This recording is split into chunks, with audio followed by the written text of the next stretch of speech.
মাঝরাতে বেশ অস্বস্তি হওয়াতে ঘুম ভেঙে গেল সবুজের। বিছানার ওপর সে উঠে বসল, দেওয়াল ঘড়ির দিকে তাকিয়ে বলল, কি ব্যাপার, রাত্রি 2টোর সময় আমার ঘুমটা ভেঙে গেল কি করে? এরকম তো আগে কখনো হয়নি আমার সাথে। আর ঘরটাও কীরকম গুমোট হয়ে আছে। উফ, একে ভাদ্র মাসের প্যাচপ্যাচে গরম, তার উপরে লোডশেডিং, আর পারি না। সবুজ উঠে গিয়ে জানলাটা খুলে দিল। যতই গরম থাকুক না কেন, সেই জানলাটা পারতপক্ষে খোলে না, কারণ খুললেই দূরের সেই পচা ডোবাটা চোখে পড়ে। একটা ফুরফুরে ঠান্ডা হাওয়া গায়ে ঝাপটা দিয়ে বেরিয়ে গেল। কাছে পিঠে কোথাও বৃষ্টি হয়েছে বোধহয়। যাই, আরেকবার শোয়ার চেষ্টা করে দেখি, কালকে আবার সকাল সকাল উঠতে হবে। সবুজ বিছানায় গিয়ে শুয়ে পড়ল, এপাশ ওপাশ করে ঘুমানোর চেষ্টা করল। একবার ঘড়ির দিকে তাকিয়ে দেখল 2:30 বাজে। হঠাৎ দূর থেকে একটা মিষ্টি বাঁশির শব্দ কানে এলো তার। সবুজের গায়ের লোম খাড়া হয়ে গেল। থরথর করে কাঁপতে কাঁপতে দু হাতে কান চাপা দিয়ে শোয়ার চেষ্টা করল। হ্যাঁ, আবার সেই শব্দটা। কিছুতেই যে শব্দ আমার পিছু ছাড়ছে না, আর জানলাটা খুললেই এই এই বাঁশির শব্দ কানে আসে আর মনে পড়ে যায়।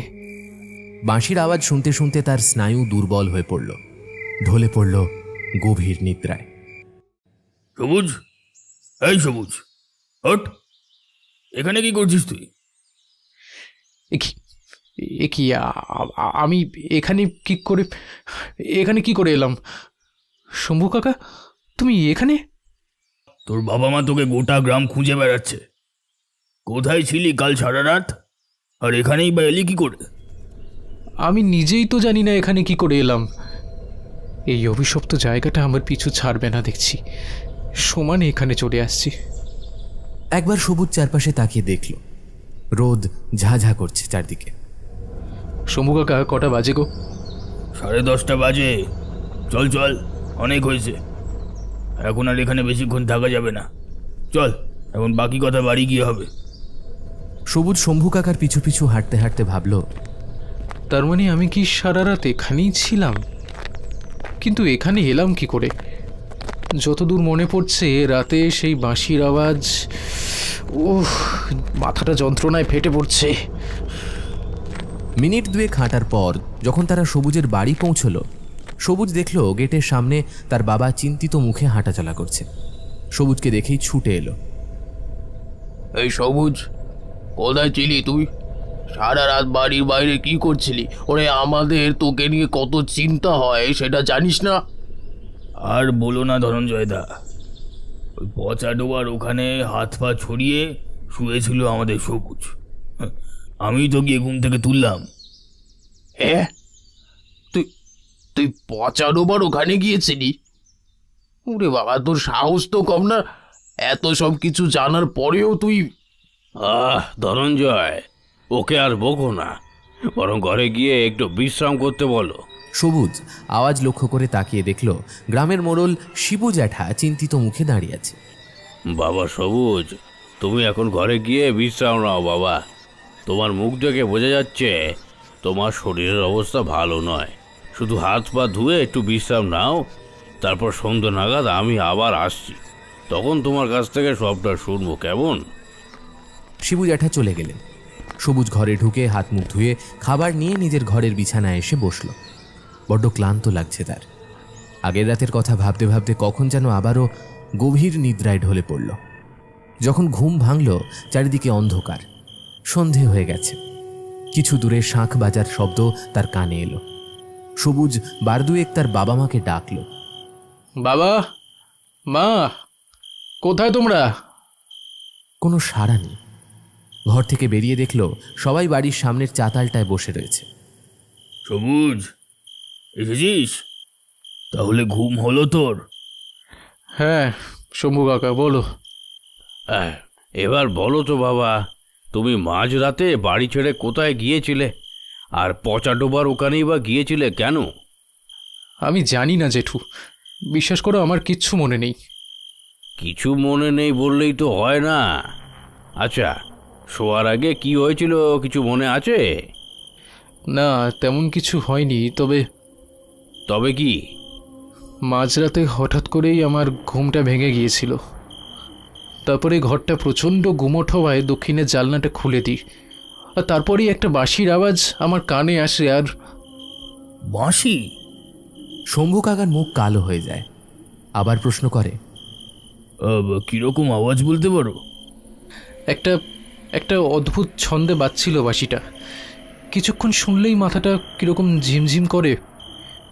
এর আগেও আমি বাঁশির আওয়াজ শুনেছি, বাবা মাকে বলেছিলাম, কিন্তু তারা কেউ বিশ্বাসই করেনি। তারা বলেছিল যে আমি নাকি ঘুমের মধ্যে স্বপ্ন দেখছি। শম্ভু কাকা, তুমি কি জানো এই বিষয়ে কিছু?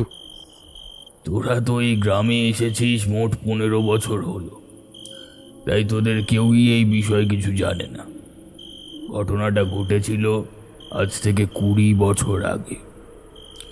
এই যে পচা ডোবা আছে না, সেটা চিরকাল এই রকম ছিল না। টলটলে পরিষ্কার জল, আর তাতে নানান রকমের মাছ ঘুরে বেড়াতো।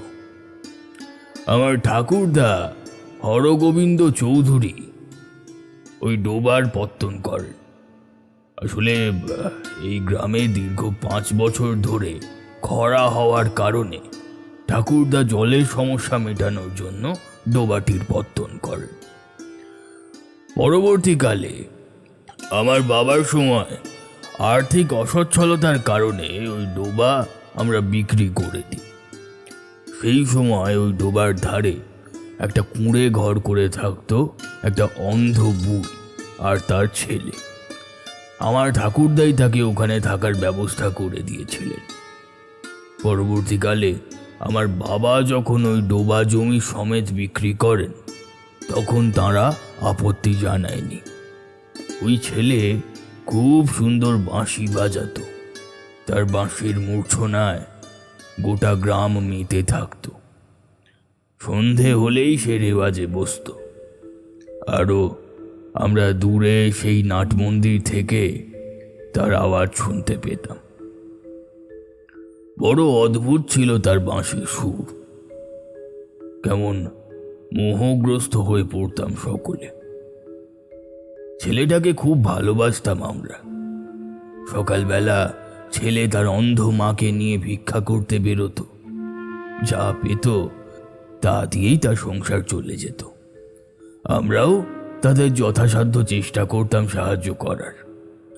আমরা তাকে ডেকে বহুবার পড়াশোনার কথা বলি, কিন্তু সে তার অন্ধ মাকে ছেড়ে যেতে রাজি হয়নি। গ্রামে স্কুলে ক্লাস 8 অবধি পড়েছিল। তখন স্কুলে 8-এর পর আর পড়াশোনা হতো না। উচ্চশিক্ষার জন্য শহরে যেতে হতো। সমু চায়নি তার মাকে ফেলে রেখে শহরে যেতে। সমু? ওই অন্ধ বুড়ির ছেলের নাম সমু, যে খুব সুন্দর বাঁশি বাজাতো সে। আচ্ছা, বুঝলাম। তারপর সবকিছু ঠিকঠাক আগের মতোই চলছিল। কিন্তু একদিন সকালবেলা ওই ডোবার কাছে গুচ্ছের লোক দেখতে পাই। আমরা গ্রামের লোকেরা কৌতূহলী হয়ে ওই ডোবার ধারে গিয়ে পৌঁছই। গিয়ে দেখি কয়েকজন লোক মিলে মাটি ফেলে ওই ডোবা বোঝানোর চেষ্টা করছে। আমরা গিয়ে জিজ্ঞেস করি, এই এখানে কি হচ্ছে? তোমরা কে? এই ডোবা বোঝানোর চেষ্টা করছো কেন? দেখো না শম্ভুদা, ওরা এই ডোবা বুঝিয়ে এখানে ফ্যাক্টরি করবে বলছে। আমরা বাধা দিতে যাওয়ায় বলে আমাদের ঝুপড়িও ভেঙে দেবে। আমি এই সময় এই অবস্থায় আমার বয়স্ক মাকে নিয়ে কোথায় যাব বলো তো? সমুর কথা শুনে আমরা ওই লোকগুলোর মধ্যে একজন মাতব্বর গোছের লোকের কাছে গিয়ে বললাম, এই তোমরা এখানে কি করছো? ওই ডোবাটাকে বোঝানোর চেষ্টা করছো কেন? মালিক হুকুম দিয়েছে এই ডোবা বুঝিয়ে এখানে ফ্যাক্টরি হবে, এসব ঝুপড়ি ছুঁড়ে ফেলে দেওয়া হবে। ফ্যাক্টরি? কিসের ফ্যাক্টরি? আমার বাবা তো ডোবা মাছ চাষের জন্য বিক্রি করেছিল। সেসব আমরা জানি না, আপনি আমাদের মালিকের সঙ্গে গিয়ে কথা বলুন। আমাদের সাথে ওই মজুরদের তর্কাতর্কি শুরু হয়ে গেল। হঠাৎ আমাদের ওই শোরগোল শুনে দূরে গাছের তলায় দাঁড়িয়ে থাকা এক স্যুট বুট পরা ব্যক্তি গটমট করে আমাদের সামনে এসে জিজ্ঞেস করলো, কি ব্যাপার? কি কি সমস্যা? আরে ওদের কাজ করতে দিচ্ছেন না কেন? চিনতে পারলাম ইনি সেই ব্যক্তি যাকে আমার বাবা ডোবা সহ জমি বিক্রি করেছিলেন। ও আপনি আমাকে চিনতে পারছেন না? আমি শম্ভুনাথ চৌধুরী। আমার বাবা রমাকান্ত চৌধুরী আপনাকে এই ডোবার জমি বিক্রি করেছিলেন। হ্যাঁ, আচ্ছা, তো আমি কি করতে পারি? কেনার সময় তো আপনি কথা দিয়েছিলেন যে এই ডোবায় মাছ চাষ করবেন, কখনোই ওই ডোবা বুঝিয়ে অন্য কিছু করবেন না। আর এই কথা দিয়েছিলেন যে ওই ঝুপড়িতে থাকা মানুষগুলোকে উৎখাত আপনি করবেন না। তাহলে এখন আপনি আপনার কথার খেলাপ করছেন কেন? আমার জমি আমি যা ইচ্ছে তাই করব। তোমার বাবা আমাকে জমি বিক্রি করে দেওয়ার পর তোমাদের আর কোনো অধিকার নেই এখানে আমি কি করব সেটা বলার। কি বলছেনটা কি আপনি? এই ডোবা থেকে গ্রামের লোক জল নেয়, চাষের জমিতে লাগে জল, কত কাজে লাগে এই ডোবা। আর আপনি এই ডোবা বুঝিয়ে এখানে ফ্যাক্টরি বানাবেন? বেশ করবো, এখানে ফ্যাক্টরি করব, এখানে ফ্যাক্টরি হবে। কি করবি, কি করবি? যা ইচ্ছে করার করে না, যা। এই তোমরা কাজ করো। হঠাৎ আমার সাথে থাকা এক ছেলে বলে উঠল, কিসের ফ্যাক্টরি হবে? এখানে টায়ারের ফ্যাক্টরি হবে, কত লোক কাজ পাবে, তোমাদেরই তো সুবিধে, তোমাদেরই তো ভালো হবে। টায়ারের?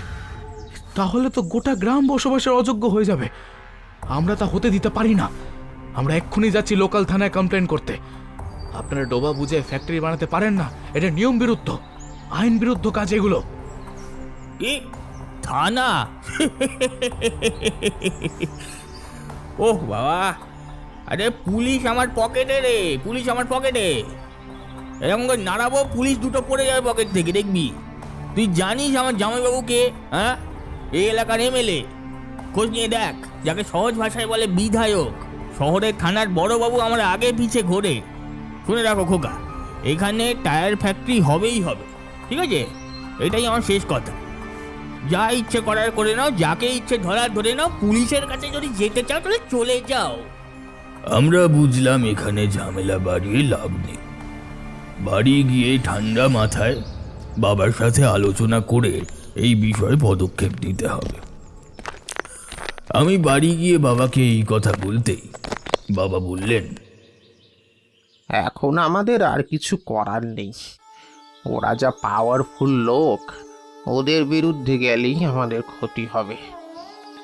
এই গোটা গ্রাম তার ফল ভোগ করবে। কিন্তু এত সহজে তুমি ওদের ছেড়ে দেবে? আর সমুদের কি হবে? ওরা কোথায় যাবে? ঠিক সেই সময় দেখলাম সমু দৌড়তে দৌড়তে আমাদের বাড়িতে এলো। এসে বাবার সামনে হাত জোড় করে বলল, কর্তামশাই, আমাদের বাঁচান। ওরা আমাদের বাড়ি থেকে জিনিসপত্র ছুঁড়ে ফেলে দিচ্ছে। আমার মা তাদের আটকাতে গেলে আমাদের ধাক্কা মেরে ফেলে দিল। আমরা বললাম আমাদের অন্তত 1 সপ্তাহ সময় দিন। ওরা বললো এত সময় দেওয়া সম্ভব নয়, এখনই তোদের বেরিয়ে যেতে হবে। এখন আমরা কোথায় যাই কর্তামশাই? বাবা সোমু, শান্ত হয়ে শোনো আমার কথাটা। ওদের সাথে লড়াইয়ে আমরা পেরে উঠবো না বাবা। ওরা খুব শক্তিশালী লোক। এখন আমাদের হাতে আর কিচ্ছু নেই। তোমাদের অন্য কোথাও থাকার ব্যবস্থা হয়ে যাবে, চিন্তা করো না। কিন্তু তা বলে এত সহজে ছেড়ে দেব? ওরা আমার মাকে ধাক্কা দিয়ে ফেলে দিয়েছে। আমরা গরিব বলে কি আমাদের কোনো মান সম্মান নেই? আমি একাই যাচ্ছি ওদের বিরুদ্ধে লড়াই করতে। এই বলে সমু বেরিয়ে গেল। আমি চিৎকার করলাম, এই সমু, সমু, এই দাঁড়া, সমু দাঁড়া। কিন্তু সে পিছনে একটিবারের জন্য ফিরে তাকালো না। কে জানতো ওটাই ছিল আমার সমুকে শেষ দেখা। শেষ দেখা? সমুর কি হলো? তারপর কি হলো আমি সচক্ষে দেখিনি, বাকিটা লোক মুখে শোনা। শোনা যায় সমু লাঠি নিয়ে ওই মজদুরগুলোকে তাড়া করেছিল, তাদের মারতে মারতে এলাকা ছাড়া করেছিল। কিন্তু পরের দিন সকালে গিয়ে আমি ওখানে সমুকে দেখতে পাইনি। ওখানকার লোকেদের মুখেই শুনেছিলাম যে সমু তার মাকে নিয়ে শহরে চলে গেছে। কিছুদিন পর ঘটতে থাকে একের পর এক অদ্ভুত ঘটনা। যত লেবার ওখানে কাজ করছিল সবাই কোনো না কোনোভাবে অসুস্থ হয়ে বাড়ি চলে যায়। কেউ আর সেখানে কাজ করতে চায়নি শেষ পর্যন্ত। আর তখনই সেই ডোবার মালিক হঠাৎ গাড়ি অ্যাক্সিডেন্টে মারা যায়। আমরা গোটা গ্রামের লোক ধরেই নিই যে সমু এবং তার মায়ের অভিশাপে আজকে ওদের এই অবস্থা। ওই ডোবা আর কেউ ভোগ করতে পারেনি, কারণ তারপরই ওই ডোবাতে যত মাছ ছিল সব মরে ভেসে ওঠে। পচে দুর্গন্ধ বের হতে থাকে ওই ডোবা থেকে। তারপর বার দুয়েক ওই ডোবায় ফ্যাক্টরি তৈরি করার জন্য কথা হয়েছিল বটে, কিন্তু কেউই কাজ শেষ করতে পারেনি। তারপর থেকে ওই ডোবা পরিত্যক্ত হয়ে যায়। কেউ ওই ডোবার ধারে কাছে যেতে সাহস পায় না। তো এই হচ্ছে ওই ডোবার কাহিনী। শম্ভু কাকুর মুখে পুরো গল্প শোনার পর সবুজ থ হয়ে রইল। সবুজকে চুপ থাকতে দেখে শম্ভু কাকা আবার বলল, দেখ, আমি জানি না তোর সাথে কি হয়েছে, তবে আমার কথা যদি তুই শুনিস, আমি বলবো ওই দক্ষিণ দিকে জানলাটা আর খুলিস না। কিছু একটা অশুভ শক্তি জড়িয়ে আছে এর সাথে। রাতে আর কোনো কিছু খাবার ইচ্ছে হলো না সবুজের, তাই চুপচাপ বিছানায় গিয়ে শুয়ে পড়ল। বাবা মা অনেক জোর করলো কিছু মুখে দেওয়ার জন্য, কিন্তু সবুজের কিছুই খেতে ইচ্ছে করছিল না। এপাশ ওপাশ করতে করতে কখন যে সবুজ ঘুমিয়ে পড়েছিল খেয়াল নেই। হঠাৎ অস্বস্তি হতেই ঘুম ভেঙে গেল। সে দরদর করে ঘামছে। আবার লোডশেডিং, উফ, আর পারা যায় না। কিন্তু একটা ঠান্ডা হাওয়া আসছে কোত্থেকে? ঘরের দক্ষিণ দিকে তাকাতেই তার বুকটা ছ্যাঁত করে উঠল। এ কি, জানলাটা খোলা কেন? হালকা ফুরফুরে হাওয়ায় জানলায় লাগানো পর্দাটা উড়ে যাচ্ছে। সবুজ উঠে গিয়ে জানলাটা বন্ধ করতে যাবে, ঠিক সেই সময় আবার সেই বাঁশির আওয়াজ শোনা গেল। আবার সেই বাঁশি। উফ উফ, কি অসহ্য লাগছে, কি অসহ্য লাগছে। থরথর করে কাঁপতে কাঁপতে সবুজ বিছানায় গিয়ে শোয়। মাথায় বালিশ চাপা দিয়েও সেই বাঁশির আওয়াজ আটকানো যাচ্ছে না। একসময় বিরক্ত হয়ে আবার বিছানার উপর উঠে বসে। না না না না, এইভাবে তো সহ্য করা যায় না। এর একটা হেস্তনেস্ত করতেই হবে। আওয়াজটা ওই পচা ডোবার দিক থেকেই আসছে, তাই না? সবুজ এমনিতে ভীষণ সাহসী ছেলে, তারপর এই বাঁশির আওয়াজে মাথাটা ধরে আছে। এক প্রকার বিরক্ত হয়েই বাড়ির সদর দরজা খুলে রাস্তায় বেরিয়ে পড়ল সে। হ্যাঁ, ঠিকই ধরেছিলাম, বাঁশির আওয়াজটা সেই পচা ডোবার কাছ থেকেই আসছে। সেই বাঁশির আওয়াজ লক্ষ্য করে সবুজ পৌঁছয় পচা ডোবার সামনে। আর ঠিক সেই সময় বাঁশির আওয়াজটাও থেমে যায়। এ কি, ওটা কি? জলের উপরে ওটা কি ভাসছে? সবুজ স্পষ্ট দেখতে পায় জলের উপর একটা নির্দিষ্ট স্থানে একটা আলোর বিন্দু দপদপ করে জ্বলছে। তার মানে কেউ কি আমাকে কিছু বোঝাতে চাইছে? ওই আলোটা আমার দিকে এগিয়ে আসছে কেন? সবুজ দেখতে পায় সেই আলো ধীরে ধীরে এগিয়ে আসছে তার দিকে। সে এবার উল্টো দিকে মুখ করে দৌড়তে শুরু করে। কিছুক্ষণ পর মনে হয় সে যেন সেই একই জায়গায় ঘুরপাক খাচ্ছে। এ কি, আমি তো এই জায়গাতেই দাঁড়িয়েছিলাম। সেই আলোকবিন্দু এবার তার দিকে এগিয়ে আসে। সবুজ এবার একটা চিৎকার করে অজ্ঞান হয়ে মাটিতে লুটিয়ে পড়ে। জ্ঞান ফেরে শম্ভু কাকার ধাক্কা ধাক্কিতে। কিরে, তুই আজকেও এখানে এসে শুয়েছিলি? তোকে না বলেছিলাম ঘরের জানলা বন্ধ করে শুতে? বাড়িতে সবাই তোর জন্য চিন্তা করছে যে। শম্ভু কাকা, আমার বিশ্বাস এই ডোবাতেই কিছু একটা আছে। কেউ যেন আমাকে কিছু জানাতে চাইছে। ওই জায়গাটা একবার তল্লাশি করলে হয় না? সবুজ ডোবার একদিকে আঙুল দেখিয়ে নির্দেশ করে। সে পরে দেখা যাবে খন, আপাতত তুই বাড়ি চ। সেদিনই গ্রামের লোকেরা সবাই মিলে ওই ডোবার একটা অংশ, যেটা সবুজ দেখিয়েছিল, সেখানে নেমে তল্লাশি চালায়। প্রথমে তারা কেউই নামতে রাজি হয়নি, কিন্তু মোড়ল মশাইয়ের আদেশে অবশেষে রাজি হয়। আর সেখান থেকেই পাওয়া যায় একটা কঙ্কাল। পোস্টমর্টম রিপোর্টে জানা যায় ওই কঙ্কাল এক বৃদ্ধার। মৃত্যুর সময় তার বয়স হয়েছিল আনুমানিক 60 থেকে 62। তার মাথার পেছনে আঘাতের চিহ্ন স্পষ্ট। গ্রামের সবাই বুঝতে পারে ওই কঙ্কাল সেই অন্ধ বুড়ির। তাহলে সমুর কি হলো? সে কি এখনো বেঁচে আছে? শম্ভু কাকা সবাইকে উদ্দেশ্য করে জিজ্ঞেস করে। এই পচা ডোবার কালো জলের দিকে তাকিয়ে সবুজের মন খালি খচখচ করতে থাকে। এখনো অনেক কিছু বাকি, গল্পটা এখানে শেষ নয়।